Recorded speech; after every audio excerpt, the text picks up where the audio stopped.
Hello મિત્રો, હવે આપણે વાત કરીએ ટ્રાન્સફોર્મર વિશે. બરોબર, ટ્રાન્સફોર્મર છે એકવાર આપણે ચલાવી દીધું છે, આ બીજી વાર ચલાવીએ છીએ.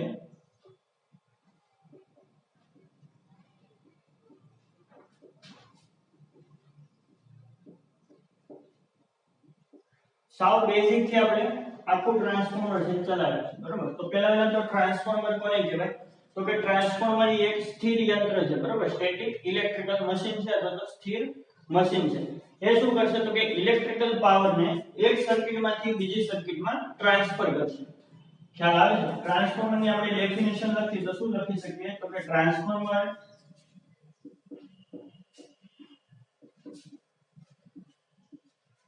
એ એક સ્ટેટિક અથવા તો સ્થિર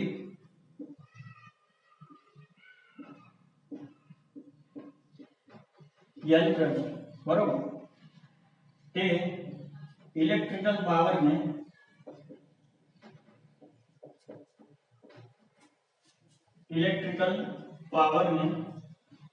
એક સર્કિટમાંથી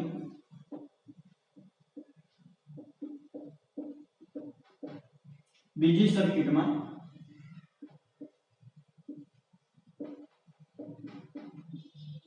ટ્રાન્સફર કરે છે.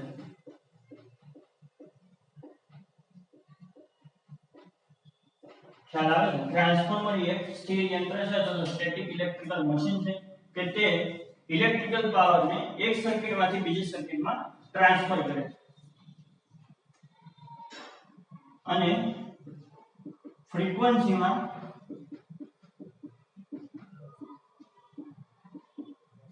કોઈ પણ જાતનો ફેરફાર થતો નથી.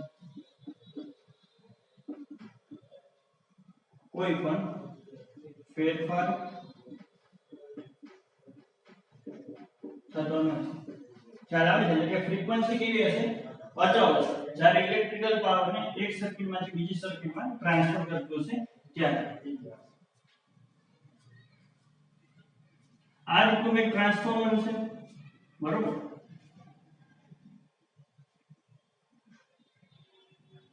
આપણે શું કીધું ટ્રાન્સફોર્મરની ડેફિનેશનમાં તો કે એક સ્ટેટિક યંત્ર છે એટલે કે સ્થિર હશે. બરોબર, ટ્રાન્સફોર્મરની અંદર કોઈ પણ રોટેટિંગ પાર્ટ્સ હોય નહીં એટલે કે ફરતા ભાગ હશે નહીં. એ શું કરશે તો કે જેવો તમે એને પ્રાઇમરી વાઇન્ડિંગમાં સપ્લાય આપશો એટલે સેકન્ડરી બાજુ શું કરેલું છે અહીંયા આગળ લોડ કનેક્ટ કરેલો હશે, એ લોડને સપ્લાય મળશે. એટલે શું કરે છે પ્રાઇમરીમાંથી સેકન્ડરીમાં શું કરે છે પાવરને ટ્રાન્સફર કરે છે. ખ્યાલ આવે છે? પ્રાઇમરીમાં જે પાવર P1 છે એ જ પાવરને ક્યાં આગળ ટ્રાન્સફર કરે છે? સેકન્ડરી વાઇન્ડિંગ P2 ની અંદર ટ્રાન્સફર કરે છે કે જ્યાં આપણે લોડ કનેક્ટ કરેલો છે. અને લોડ શું કરશે? એ પાવરનો યુટિલાઇઝ કરશે, એનો વપરાશ કરશે. ખ્યાલ આવે છે?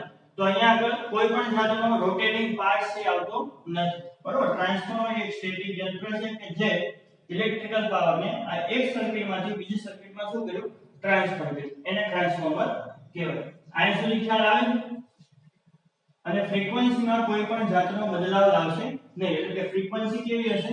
અચળ હશે. બરોબર, ટ્રાન્સફોર્મર છે કઈ રાશિને અચળ રાખી શકે તો કઈ રાશિને બદલતું નથી. તો શું આવશે? ફ્રીક્વન્સીને બદલતું નથી. હવે ટ્રાન્સફોર્મર છે મ્યુચ્યુઅલ ઇન્ડક્શનના સિદ્ધાંત પર કામ કરે છે. બરોબર, ટ્રાન્સફોર્મર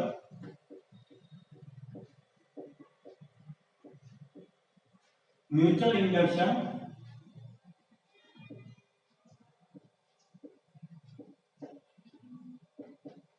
અથવા તો મ્યુચ્યુઅલ ઇન્ડક્શન ના સિદ્ધાંત પર કામ કરે છે. ખ્યાલ આવે છે? ટ્રાન્સફોર્મર એ મ્યુચ્યુઅલ ઇન્ડક્શન ના સિદ્ધાંત પર કામ કરે છે. તો ટ્રાન્સફોર્મર છે મ્યુચ્યુઅલ ઇન્ડક્શન ના સિદ્ધાંત પર કામ કરે છે. હવે આપણે જોઈએ મ્યુચ્યુઅલ ઇન્ડક્શન નો સિદ્ધાંત કોને કહેવાય? તો કે ધારો કે એક આપણી પાસે કોઇલ છે. આ કોઇલના ટર્ન્સ છે N1 છે અને બાજુમાં એક બીજી કોઇલ રાખેલી છે. એના ટર્ન્સ કેટલા છે તો કે N2 છે. ખ્યાલ આવે છે? બે કોઇલ છે એને એકબીજાની નજીક રાખેલી છે. એકના ટર્ન્સ છે N1 છે, બીજીના N2 ટર્ન્સ છે. હવે સપોઝ ધારો કે આપણે કોઇલ 1 છે એને આપણે સપ્લાય સાથે જોડીએ છીએ બરોબર કોઇલ 1 છે તો એને આપણે સપ્લાય સાથે જોડશું જેવો આપણે એને ઇલેક્ટ્રિક સપ્લાય વોલ્ટેજ આપશું એટલે શું થાય એમાંથી વિદ્યુત પ્રવાહનું વહન થાય આ સુધી ખ્યાલ આવે છે જ્યારે કોઇલ 1 ને તમે સપ્લાય પ્રોવાઈડ કરશો ત્યારે કોઇલ 1 માંથી વિદ્યુત પ્રવાહનું વહન થાય હવે જેવું વિદ્યુત પ્રવાહનું વહન થાય એટલે આપણને ખ્યાલ છે કે કોઈ પણ કંડક્ટરમાંથી જો હું ઇલેક્ટ્રિક કરંટને પસાર કરાવું તો એની આજુબાજુ ફ્લક્સ ઉત્પન્ન થાય એ આપણે જોઈ ગયા બરોબર રાઈટ હેન્ડ કર્લ રૂલ કહેવાય અથવા તો જમણા હાથના અંગૂઠાના નિયમ પ્રમાણે જો કોઈ કંડક્ટરમાંથી કરંટ પસાર કરવામાં આવે તો એની આજુબાજુથી ચુંબકીય ક્ષેત્ર ઉત્પન્ન થાય તો અહીંયાથી આપણે આ કોઇલમાંથી I1 એમ્પિયર નો કરંટ પસાર કરીએ છીએ તેના કારણે શું થાય તો કે આ કોઇલની આજુબાજુ ફ્લક્સ ઉત્પન્ન થશે ખ્યાલ આવે ફ્લક્સ ઉત્પન્ન થશે આ ફ્લક્સ છે કોની સાથે સંકળાયેલ છે તો કે નજીકની કોઇલ સાથે સંકળાયેલ છે બરોબર કોઇલ 1 ની અંદર જે ફ્લક્સ ઉત્પન્ન થયું સપોઝ ધારો કે phi1 ફ્લક્સ છે એ એની નજીકની કોઇલમાં જે એની નજીકમાં કોઇલ રાખે છે એના સાથે શું થાય છે લિંક થાય છે અથવા તો સંકળાય છે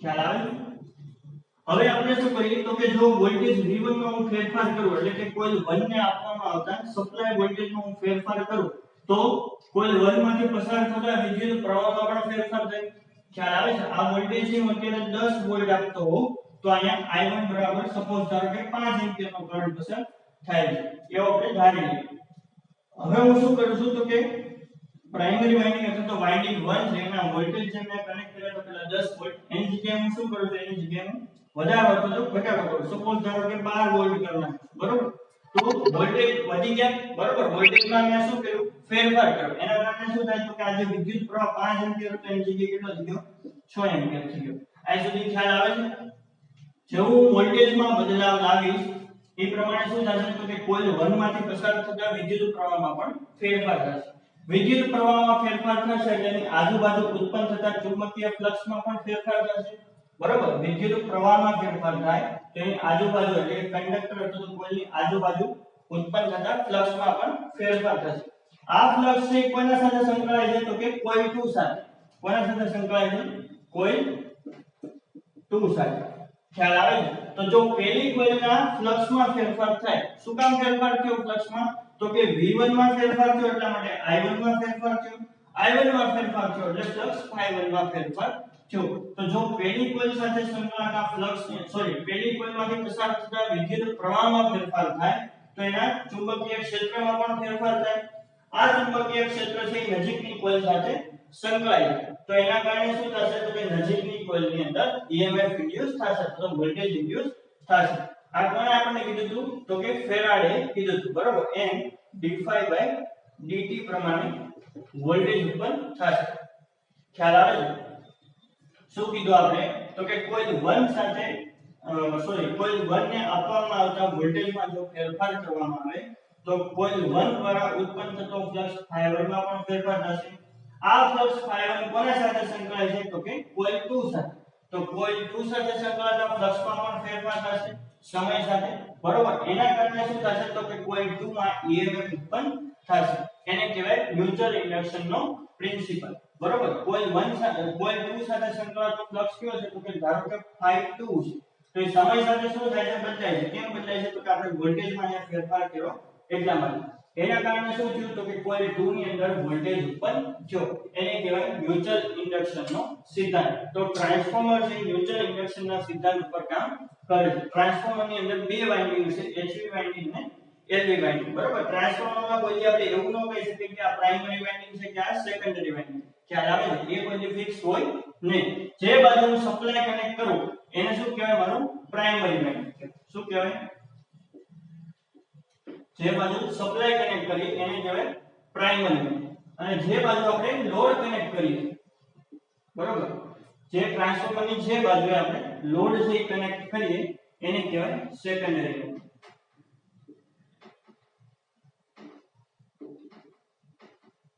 ખ્યાલ આવે છે તો ટ્રાન્સફોર્મર ની અંદર કોઈ પ્રાઇમરી કે સેકન્ડરી વાઇન્ડિંગ ફિક્સ હશે નહીં ખ્યાલ આવે છે અહીંયા સુધી આપણે જોયું કે ટ્રાન્સફોર્મર કોને કહેવાય તો કે ટ્રાન્સફોર્મર એક સ્પીડ યંત્ર છે કે જે ઇલેક્ટ્રિક પાવરને એક સર્કિટમાંથી બીજી સર્કિટમાં ટ્રાન્સફર કરશે વિધાઉટ ચેન્જ ઇન ફ્રીક્વન્સી એટલે કે ફ્રીક્વન્સીમાં કોઈ પણ જાતનો બદલાવ આવશે નહીં.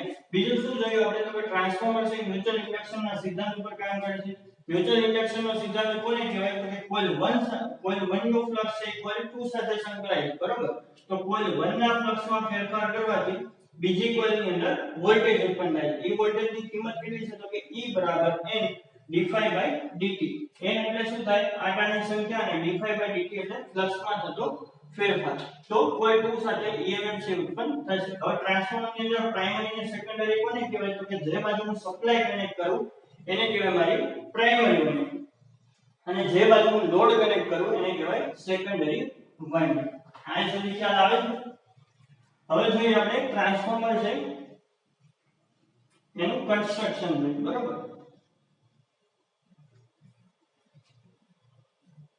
ટ્રાન્સફોર્મર નું કન્સ્ટ્રક્શન અથવા તેની રચના. તો ટ્રાન્સફોર્મર છે કન્સ્ટ્રક્શન ના આધારે તો રચનાના આધારે બે ભાગ પડે બરોબર. ટ્રાન્સફોર્મર ના રચનાના આધારે બે ભાગ પડે. એક આવે કોર ટાઇપ ટ્રાન્સફોર્મર અને બીજું આવે shell type transformer. Core type transformer અને શેલ ટાઇપ ટ્રાન્સફોર્મર. તો પહેલા આપણે જોઈએ કોર ટાઇપ ટ્રાન્સફોર્મર કોને કહેવાય?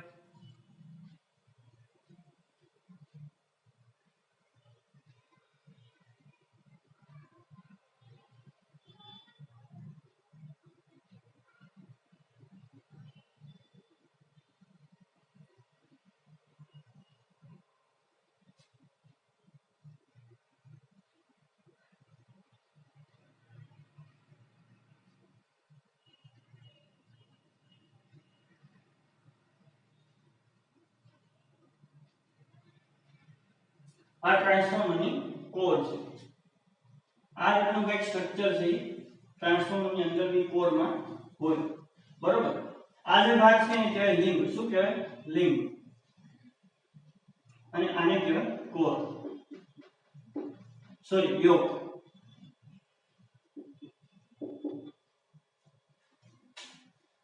ખ્યાલ આવે છે? આ જે ઊભો ભાગ છે એને કહેવાય લિંબ અને આ જે આડો ભાગ છે અથવા તો હોરિઝોન્ટલ ભાગ છે એને કહેવાય યોક. અને આખું જે કન્સ્ટ્રક્શન છે એને કહેવાય કોર. શું કહેવાય? કોર. આ સુધી ખ્યાલ આવે છે? આ કોર ટાઇપ ટ્રાન્સફોર્મર. આ પ્રાઇમરી વાઇન્ડિંગ છે ને V1 સપ્લાય સાથે આપણે જોડેલું છે. આ સેકન્ડરી વાઇન્ડિંગ છે એની સાથે આપણે લોડ અહીંયા કનેક્ટ કરેલું છે. R L. પ્રાઇમરી ના ટર્ન્સ N1 છે, સેકન્ડરી ના ટર્ન્સ N2 છે. પ્રાઇમરી માં જે આપણે વોલ્ટેજ આપીએ છીએ એની કિંમત V1 છે અને લોડ ને જે વોલ્ટેજ મળે છે એની કિંમત V2 છે. બરોબર. પ્રાઇમરી માં જે પસાર થતા કરંટ ને આપણે I1 લઈએ તો સેકન્ડરી ની અંદરથી પસાર થતા કરંટ ને આપણે I2 કીધું. ખ્યાલ આવે છે? તો આને કહેવાય core type transformer. Core type transformer ની વ્યાખ્યા શું લખી શકાય તો કે જો કોર ની ફરતે વાઇન્ડિંગ વીંટાળવામાં આવે, કોર ની ફરતે વાઇન્ડિંગ વીંટાળવામાં આવે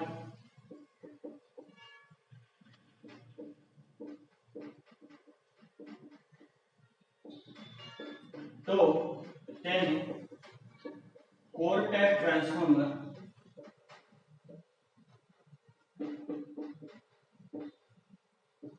કહે છે. ખ્યાલ આવે છે? કોર ની ફરતે આને આપણે શું નામ આપ્યું? કોર. બરોબર. આખી શું છે? કોર છે. આ વચ્ચેનો ભાગ છે ઊભો વર્ટિકલ એને લિંબ કહેવાય. હોરિઝોન્ટલ ભાગ છે એને યોક કહેવાય. તો ટ્રાન્સફોર્મર ની કોર, આ કોર ની ફરતે આપણે જો વાઇન્ડિંગ વીંટાળીએ તો એને કહેવાય કોર ટાઇપ ટ્રાન્સફોર્મર. ખ્યાલ આવે છે? કોર ની ફરતે વાઇન્ડિંગ વીંટાળેલું હોય તો એને કહેવાય કોર ટાઇપ ટ્રાન્સફોર્મર. હવે આપણે વાત કરીએ ટ્રાન્સફોર્મેશન રેશિયો ની, પણ એના બધા સમજી લઈએ. શેલ ટાઇપ ટ્રાન્સફોર્મર કોને કહેવાય? ખ્યાલ આવે છે? કોર ટાઇપ ટ્રાન્સફોર્મર નો મતલબ શું થાય તો કે કોર ની ફરતે જો વાઇન્ડિંગ વીંટાળવામાં આવે તો એને કહેવાય core type transformer. Maximum transformer કેવું યુઝ થાય તો કે કોર પ્રકાર. બરોબર. સૌથી વધારે ઉપયોગમાં લેવાતું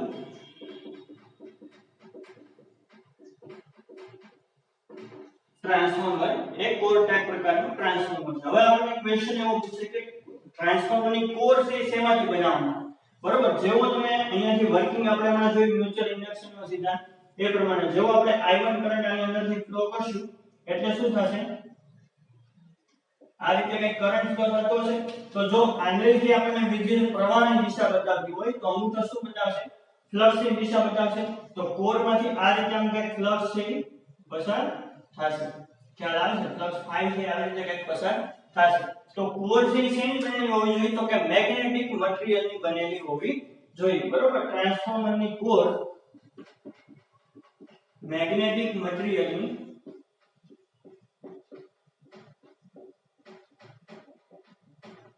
બનેલી હોવી જોઈએ કેમ મેગ્નેટિક મટીરીયલની બનેલી હોવી જોઈએ તો કે એમાંથી ફ્લક્સને પસાર થવા દેવાનું બરોબર તો જેનો રિલક્ટન્સ ઓછો હોય રિલક્ટન્સ એટલે તો કે મેગ્નેટિક સર્કિટની અંદર ફ્લક્સનો પસાર થવા દેવાનો જે વિરોધ કરે એને કહેવાય રિલક્ટન્સ ઇલેક્ટ્રિક સર્કિટમાં વિદ્યુત પ્રવાહનો પસાર થવા દેવાનો વિરોધ કરે એને કહેવાય રેઝિસ્ટન્સ રિલક્ટન્સ નો મતલબ શું થાય તો કે ફ્લક્સને પસાર થવા દેવાનો વિરોધ કરે એને કહેવાય રિલક્ટન્સ તો કોર શેની બનેલી હોવી જોઈએ તો કે ઓછા રિલક્ટન્સ વાળા મટીરીયલની બનેલી હોવી જોઈએ ઓછો રિલક્ટન્સ વાળા મટીરીયલ એટલે કે કેવું મટીરીયલ તો કે મેગ્નેટિક મટીરીયલમાં કોણ આવે તો કે સિલિકોન સ્ટીલ કોણ આવે સિલિકોન સ્ટીલ ખ્યાલ આવે છે તો કોર શેની બનેલી હશે તો કે સિલિકોન સ્ટીલ સ્ટેમ્પિંગ હવે સ્ટેમ્પિંગ નો મતલબ શું થાય તો કે એક પાતળા પતરા લઈ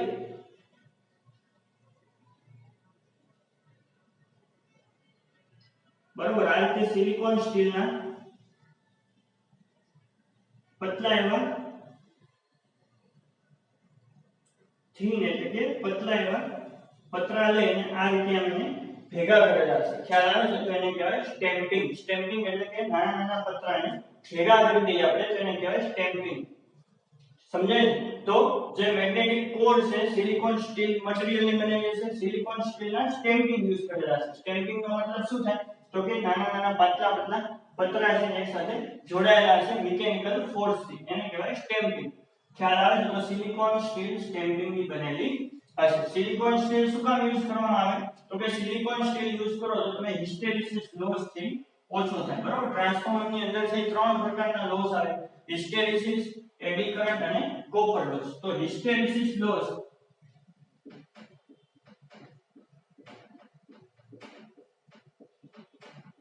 ઘટાડવા માટે સિલિકોન સ્ટીલ સ્ટેમ્પિંગ નો ઉપયોગ કરે આ સુધી ખ્યાલ આવે હવે આ જે સિલિકોન સ્ટીલ ના સ્ટેમ્પિંગ હશે કેવા હશે તો કે લેમિનેટેડ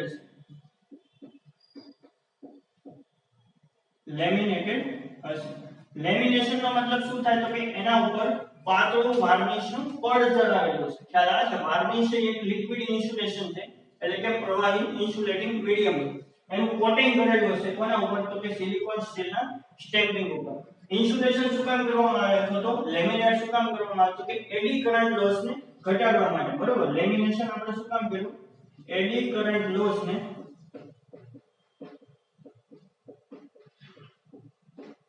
ઘટાડવા માટે ખ્યાલ આવે છે તો ટ્રાન્સફોર્મરની જે કોર છે એ શેની બનેલી હશે તો કે મેગ્નેટિક મટીરીયલમાં કયું આવે તો સિલિકોન સ્ટીલ અને CR જેવા આવે cold rolled grain oriented steel silicon steel શું કામ યુઝ કરવામાં આવે તો કે હિસ્ટેરેસિસ લોસ ને ઘટાડવા માટે અને જે સિલિકોન સ્ટીલના સ્ટેમ્પિંગ પતલા એવા પતરા યુઝ કરેલા છે એની વચ્ચે લેમિનેશન પ્રોવાઇડ કરેલું છે વાર્નિશ એ શું કામ કરવામાં આવે તો કે એડી કરંટ લોસ ને ઘટાડવા માટે ખ્યાલ આવે છે એનો સુધી હવે મોડર્ન જે ટ્રાન્સફોર્મર છે અત્યારના એમાં CR જેવો પ્રકારના મટીરીયલની યુઝ કરવાનો બરોબર સિલિકોન સ્ટીલની જગ્યાએ CRGO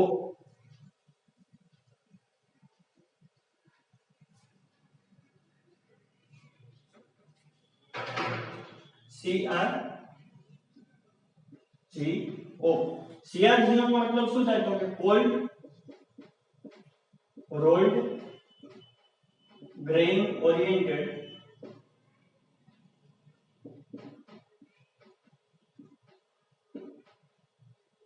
સ્ટીલ બરોબર CRGO નો મતલબ થાય cold rolled grain oriented steel high કેપેસિટીના જે ટ્રાન્સફોર્મર હશે કે જેની કેપેસિટી મેગાવોલ્ટ એમવીએ માં છે મેગાવોલ્ટ એમ્પિયર માં ત્યાં આપણે CRGO સ્ટીલનો ઉપયોગ કરવામાં આવે.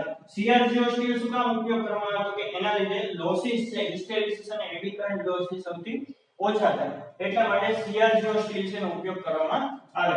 આપણે વાત કરીશું પાવર ટ્રાન્સફોર્મર અને ડિસ્ટ્રીબ્યુશન ટ્રાન્સફોર્મર બરોબર. ત્યાં તો પાવર ટ્રાન્સફોર્મર ની અંદર CrGO નો ઉપયોગ કરવામાં આવે. શું કામ કરવામાં આવે આપણે જોઈએ છીએ. પહેલા તો લોસ છે એનાથી ઓછો રહેશે બરોબર. પાવર ટ્રાન્સફોર્મર છે એની કેપેસિટી ખૂબ જ વધારે હોય અને જનરેટિંગ સ્ટેશનમાં યુઝ કરે.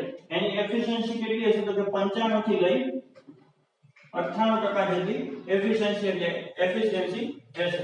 કેમ એટલી બધી એફિશિયન્સી રાખવી પડે તો કે જો પાવર સિસ્ટમ ની અંદર એટલે કે પાવર પ્લાન્ટ જ્યાં પાવર જનરેટ થતો ત્યાં આગળ આપણે ઓછી કેપેસિટી ઓછી એફિશિયન્સી વાળું ટ્રાન્સફોર્મર વાપરી તો ટ્રાન્સમિશન લાઈન બહુ લોંગ અંતરની હશે તો લોડ સાઈડ પર ઉપર જ્યારે પાવર આવશે એ કેવો થઈ જશે સાવ ઓછો થઈ જશે બરાબર. તો વોલ્ટેજમાં ડ્રોપ આવી જશે. એવું ન થાય એટલા માટે પાવર પ્લાન્ટ એટલે કે પાવર ટ્રાન્સફોર્મર છે સૌથી હાયર એફિશિયન્સી નું હોવું જોઈએ. તો એની એફિશિયન્સી વધારે કઈ રીતે મળે તો કે લોસ ઓછા હોય તો એફિશિયન્સી વધારે મળે. તો લોસ ઘટાડવા માટે આ લોકોનો યુઝ કરેલો છે CrGO પ્રકારના સિલિકોન સ્ટીલ ની જગ્યાએ CrGO મટીરીયલ નો ઉપયોગ કરેલો છે કોર બનાવવા માટે. ખ્યાલ આવે છે. તો આ જે ટ્રાન્સફોર્મર કોર ટાઇપ ટ્રાન્સફોર્મર કોને કહેવાય કોર ટાઇપ ટ્રાન્સફોર્મર તો કે કોર ની ફરતે જો વાઇન્ડિંગ વિટાડવામાં આવે તો એને કહેવાય core type transformer. 3 phase core type transformer માં 3 લિંબ છે બરોબર. 3 ફેઝ કોર ટાઇપ ટ્રાન્સફોર્મર માં 3 લિંબ છે. ખ્યાલ આવે. હું એ 3 ફેઝ કન્સ્ટ્રક્શન થી દોરતો નથી કારણ કે આપણે એકવાર ટ્રાન્સફોર્મર વાળું ચેપ્ટર થી કમ્પ્લીટ કરેલું છે. હાલો તમને બેઝિક આઈડિયા થી આવી જાય. બેઝિક એટલે કે અમુક આકૃતિ છે આપણે ખૂબ જ વધારે લાંબી થાય એટલા માટે ટાઈમ વધારે જાય વિડિયોમાં એટલા માટે આપણે બનાવતા નથી. તો 3 ફેઝ પ્રકારમાં કેવું છે તો કે 3 લિંબ છે અને 3 ફેઝ નું વાઇન્ડિંગ છે આ રીતે કરેલું છે. અહીંયા R ફેઝ Y ફેઝ અને B ફેઝ. ખ્યાલ આવે છે. તો કોર ની ફરતે વાઇન્ડિંગ કરેલું છે. 3 ફેઝ વાઇન્ડિંગ છે તો 3 કોર ની જરૂરિયાત પડશે. એટલા માટે કોર કોને કીધી આપણે તો કે ઊભો જે ભાગ છે એને લિંબ કહેવાય કોરમાં. એટલા માટે નામ આપ્યું 3 phase core type transformer 3 limb જશે. ખ્યાલ આવે છે. હવે વાત કરીએ આપણે shell type transformer.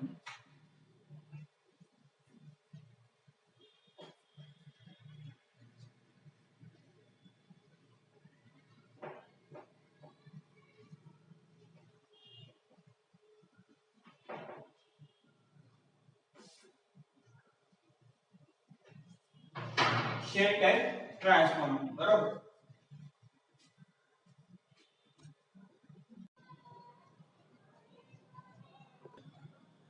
Shell type transformer બરોબર. તો શેલ ટાઇપ ટ્રાન્સફોર્મર કોને કહેવાય તો કે વાઇન્ડિંગ ની ફરતે જો કોર હોય તો તેને શેલ ટાઇપ ટ્રાન્સફોર્મર કહેવાય બરોબર. કોર ટાઇપ માં શું હતું તો કે કોર ની ફરતે વાઇન્ડિંગ હતું.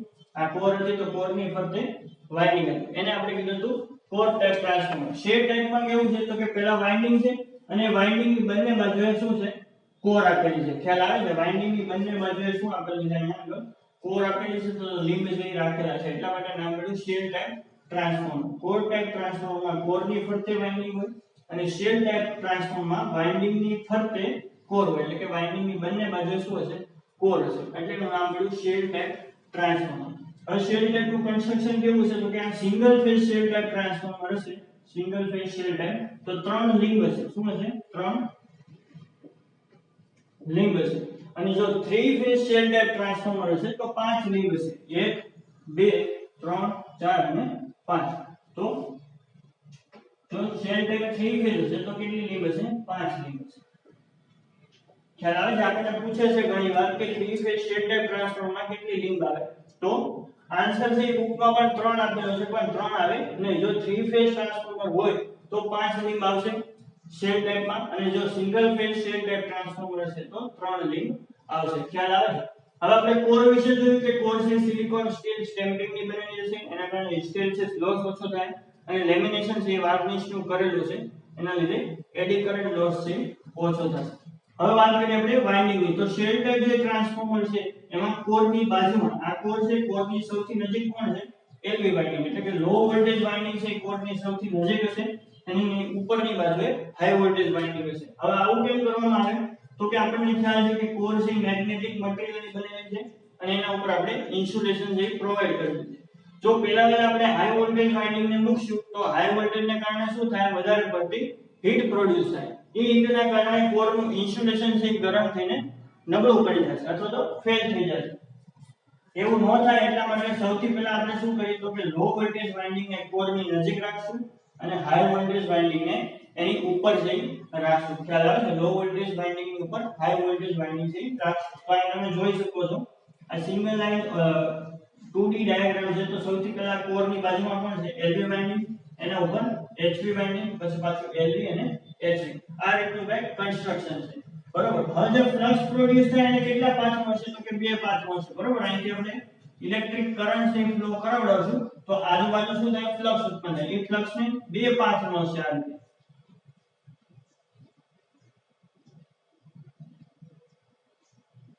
ખ્યાલ આવે છે?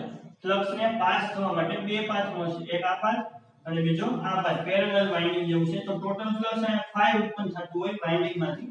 તો અહીંયા આગળ કેટલું ફ્લક્સ થાય તો કે 5 ભાગ્યા 2 અને અહીંયા આગળ પણ 5 ભાગ્યા 2.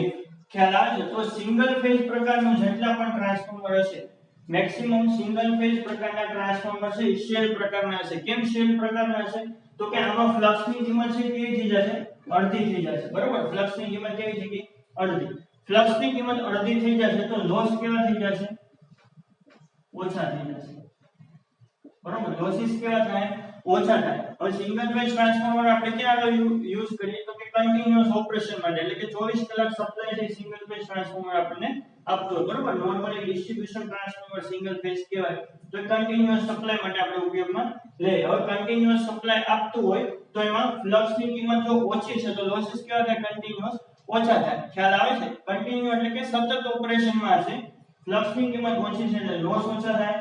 લોસ ઓછા થાય એટલે એફિશિયન્સી કેવી મળશે? કાર્યદક્ષતા વધારે મળશે. એટલા માટે સિંગલ ફેઝ ટ્રાન્સફોર્મર છે મેક્સિમમ શેલ પ્રકારના છે, જ્યારે થ્રી ફેઝ ટ્રાન્સફોર્મર છે મહત્તમ રીતે કોર ટાઇપ પ્રકારના છે. કોર ટાઇપ ટ્રાન્સફોર્મર છે સિંગલ થ્રી ફેઝ માં યુઝ થાય. ખ્યાલ આવે છે?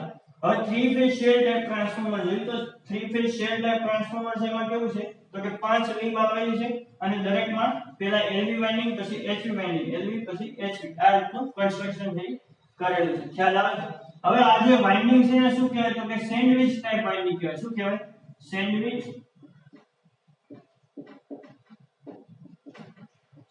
Type winding. કેમ સેન્ડવિચ ટાઇપ વાઇન્ડિંગ કીધું તો કે પેલા LV વાઇન્ડિંગ છે, પછી એના ઉપર HV વાઇન્ડિંગ છે, એટલે કે સેન્ડવિચ જેવું કન્સ્ટ્રક્શન છે બને છે. ખ્યાલ આવે છે? એટલા માટે નામ પડ્યું સેન્ડવિચ ટાઇપ વાઇન્ડિંગ. આપણને ક્વેશ્ચન એવું પૂછે કે સિંગલ ફેઝ કે થ્રી ફેઝ શેલ પ્રકારના ટ્રાન્સફોર્મરમાં કયા પ્રકારનું વાઇન્ડિંગ છે યુઝ કરવામાં આવે છે? ચાર ઓપ્શન આપ્યા: કોન્સન્ટ્રેટેડ, ડિસ્ટ્રીબ્યુટેડ, સેન્ડવિચ ટાઇપ, એવા અલગ અલગ ઓપ્શન આપ્યા. તો આપણે શું પિક કરવાનું? Sandwich type winding. કેમ તો કે LV ઉપર HV વાઇન્ડિંગ છે વિટાયેલું છે, સેન્ડવિચ જેવું શેપ બને છે એટલા માટે નામ આપ્યું સેન્ડવિચ ટાઇપ વાઇન્ડિંગ. તો આ તો શેલ ટાઇપ ટ્રાન્સફોર્મર. બે ટાઇપના છે: single phase core type transformer અને shell type transformer single phase અને થ્રી ફેઝ. ખ્યાલ આવે છે? થ્રી ફેઝ માં 5 લીંબ અને સિંગલ ફેઝ માં 3 લીંબ. આ સુધી સમજાયું? તો આ તો ટ્રાન્સફોર્મર નું કન્સ્ટ્રક્શન.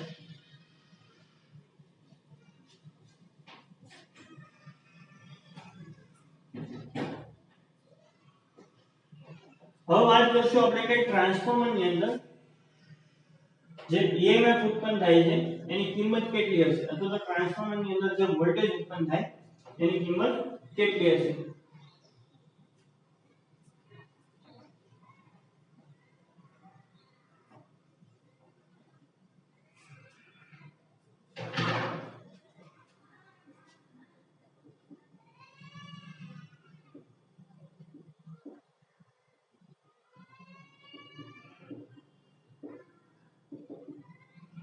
તો ટ્રાન્સફોર્મર ની અંદર જે EMF અથવા તો વોલ્ટેજ ઉત્પન્ન થાય છે એની કિંમત છે 4.44 F 5 M * N વોલ્ટ. ખ્યાલ આવે? આ ઇક્વેશન થી આપણે એને સાબિત કરતા નથી, ખાલી આપણે એટલું સમજવાનું છે કે ટ્રાન્સફોર્મર ની અંદર જે વોલ્ટેજ ઉત્પન્ન થાય છે એ કોના ઉપર આધાર રાખે છે. ખ્યાલ આવે છે? ટ્રાન્સફોર્મર ની અંદર જે વોલ્ટેજ ઉત્પન્ન થાય એ કોના ઉપર આધાર રાખે છે તો કે 4.44 4.44 છે કેવા છે? અચળ છે. બરોબર. આંકડો છે. F બરાબર શું થાય? અહીંયા આગળ ફ્રીક્વન્સી થાય.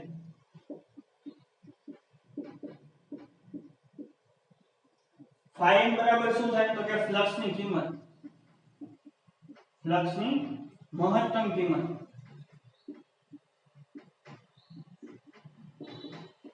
અને n બરાબર શું થાય આંટાની સંખ્યા. ખ્યાલ આવે છે? તો જે ટ્રાન્સફોર્મર ની અંદર વોલ્ટેજ ઉત્પન્ન થશે એ કોના ઉપર આધાર રાખશે તો કે સપ્લાય ફ્રીક્વન્સી, ફ્લક્સ ની મહત્તમ કિંમત અને કોઇલના આંટાની સંખ્યા ઉપર આધાર રાખશે. ખ્યાલ આવે ને? હવે આપણે વાત કરીએ ટ્રાન્સફોર્મેશન રેશિયો વિશે. બરોબર, ટ્રાન્સફોર્મેશન રેશિયો.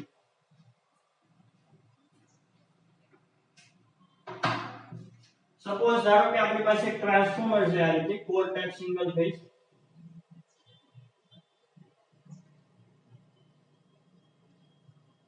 આ single phase core type transformer છે.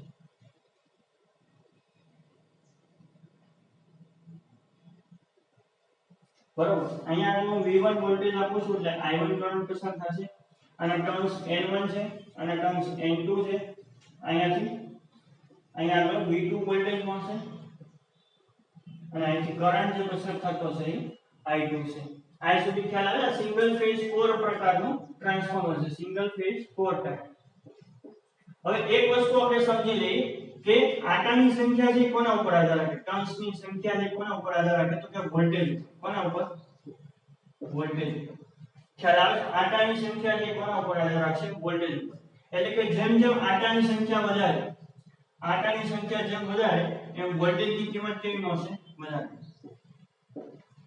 વોલ્ટેજ પણ કેવા મળશે? વધારે મળશે. કેમ મળશે? એનું રીઝન છે તો કે ફેરાડેના નિયમ પ્રમાણે ટ્રાન્સફોર્મર કોના પ્રિન્સિપલ ઉપર વર્ક કરે તો કે મ્યુચ્યુઅલ ઇન્ડક્શનના સિદ્ધાંત ઉપર. મ્યુચ્યુઅલ ઇન્ડક્શનમાં જે વોલ્ટેજ ઉત્પન્ન થતું તો એ કઈ રીતે એની કિંમત કેટલી હતી તો કે E n d∅dt. બરોબર, n એટલે શું થતું હતું? આંટાની સંખ્યા. હવે જેમ આંટાની સંખ્યા વધારે છે એમ EMF કેવું ઉત્પન્ન થશે? વધારે. EMF એટલે આપણે શું કીધું? ઇલેક્ટ્રોમોટિવ ફોર્સ હતો તો એક પ્રકારનું વીજ દબાણ છે, વોલ્ટેજ છે. ખ્યાલ આવે છે? તો જેમ આંટાની સંખ્યા વધારે એમ વોલ્ટેજની કિંમત કેવી મળશે? વધારે. એટલે એક વસ્તુ ખ્યાલ આવે છે કે જેમ આંટાની સંખ્યા વધશે વોલ્ટેજની કિંમત કેવી થાય? વધશે. બીજું જોઈએ આપણે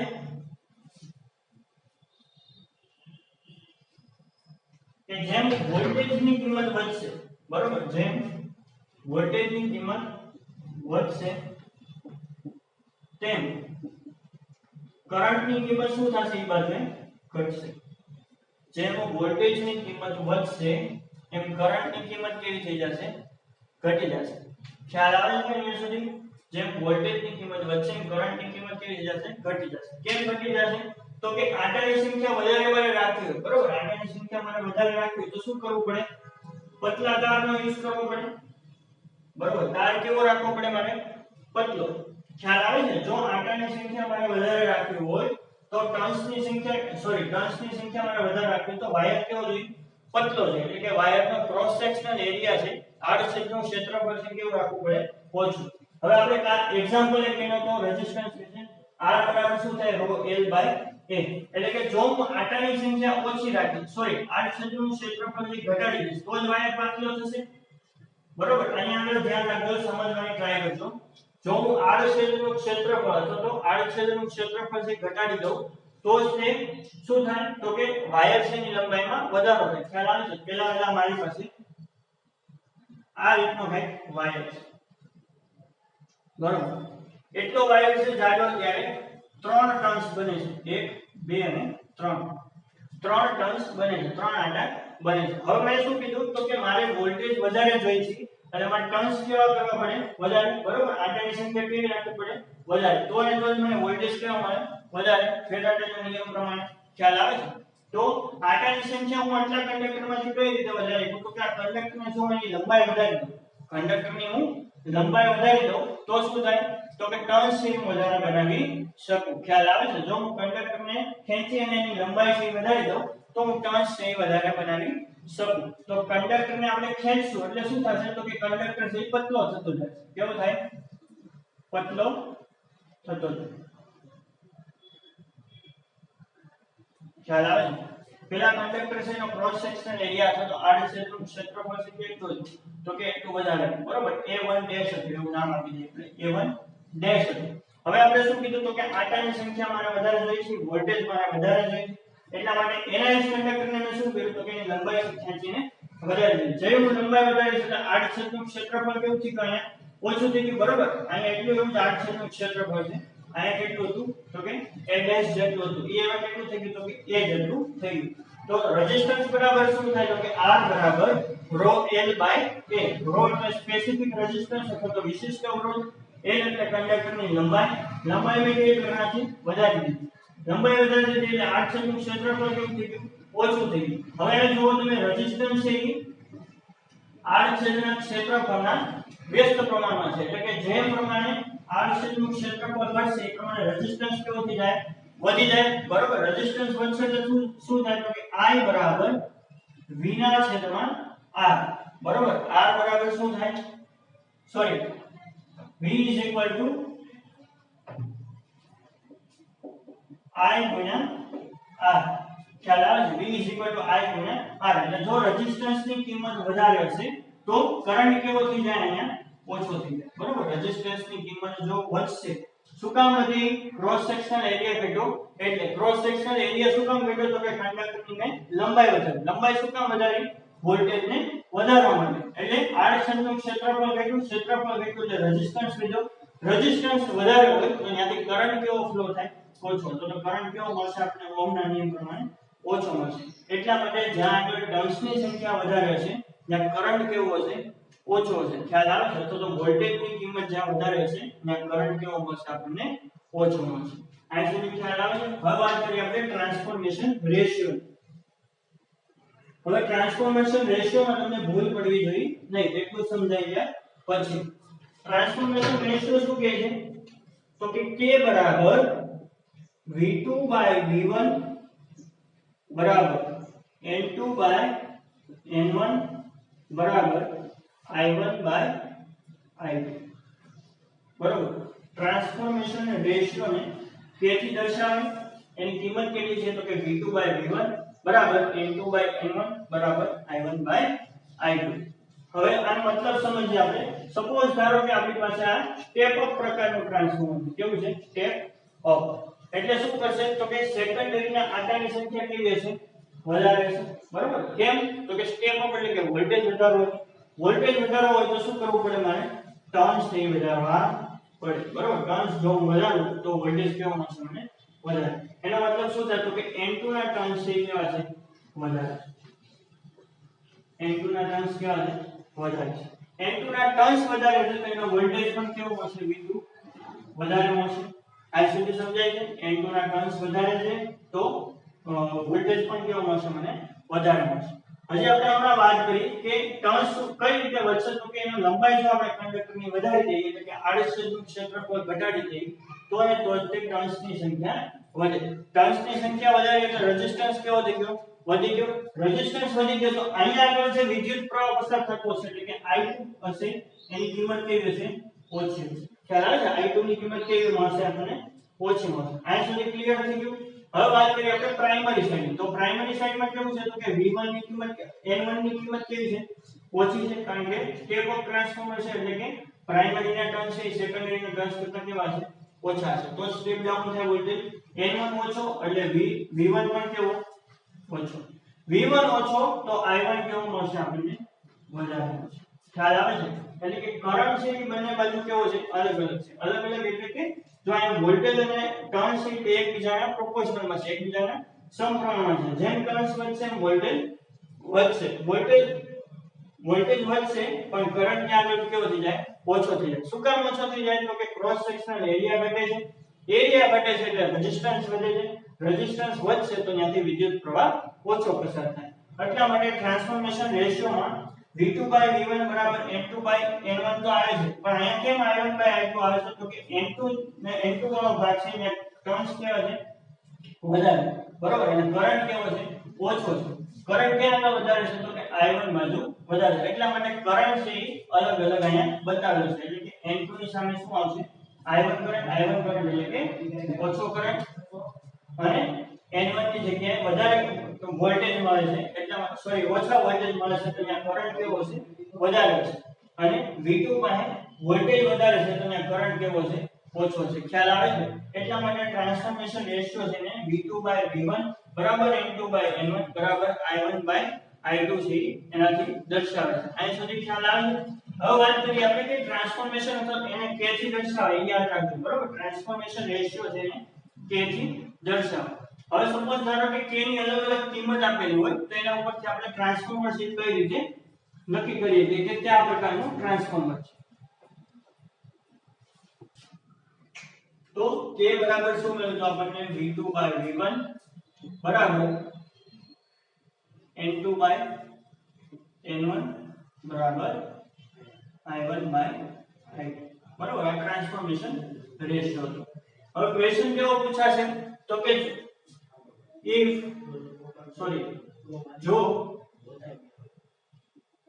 k ની કિંમત ગ્રેટર ધેન 1 હોય ગ્રેટર ધેન નો મતલબ શું થાય વધારે બરાબર ગ્રેટર ધેન નો મતલબ શું થાય વધારે અને ગ્રેટર ધેન જ કેમ કહેવાય તો કે ગ કેમ લખાય આ રીતે આમ લખાય એટલા માટે આ સાઇન ની કહેવાય ગ્રેટર ધેન લ કેમ લખાય આ રીતે એટલા માટે લેસ ધેન ની સાઇન કહેવાય આ રીતે છે ખ્યાલ આવે છે તો લેસ ધેન અને ગ્રેટર ધેન જો k ની કિંમત છે 1 કરતા વધારે છે આ ધ્યાન આપજો જો k ની કિંમત 1 કરતા વધારે છે તો એને કહેવાય સ્ટેપ અપ ટ્રાન્સફોર્મર શું કહેવાય સ્ટેપ અપ ટ્રાન્સફોર્મર જો k ની કિંમત છે 1 કરતા ઓછી હશે તો એને કહેવાય સ્ટેપ ડાઉન ટ્રાન્સફોર્મર બરાબર k ની કિંમત 1 કરતા વધારે હશે તો સ્ટેપ અપ ટ્રાન્સફોર્મર k ની કિંમત 1 કરતા ઓછી હશે તો સ્ટેપ ડાઉન ટ્રાન્સફોર્મર કહેવાય આઇડિયલ ટ્રાન્સફોર્મર કોને કહેવાય તો કે ત્યાં k બરાબર હશે 1 બરાબર k બરાબર 1 માટે કે k ની કિંમત જો 1 હોય તો એને કહેવાય આઇડિયલ ટ્રાન્સફોર્મર અથવા તો આદર્શ ટ્રાન્સફોર્મર